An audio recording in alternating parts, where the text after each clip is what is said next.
குழந்தை போல நடப்பதென்ன சுவாமி மலையிலே, தீ கொழுந்து போல சிவப்பதென்ன திருச்செந்தூரிலே.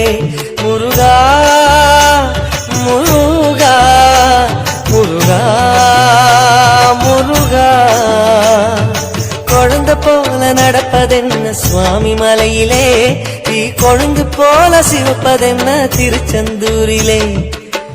குழந்தை வேலன கொஞ்சி விளையாடலாம், கோபக்கார குமரன எப்படித்தான் ஆடலாம். குளத்தை போல மனசு கலங்குது, குமரா தெளிய வச்சா ரொம்ப நல்லது.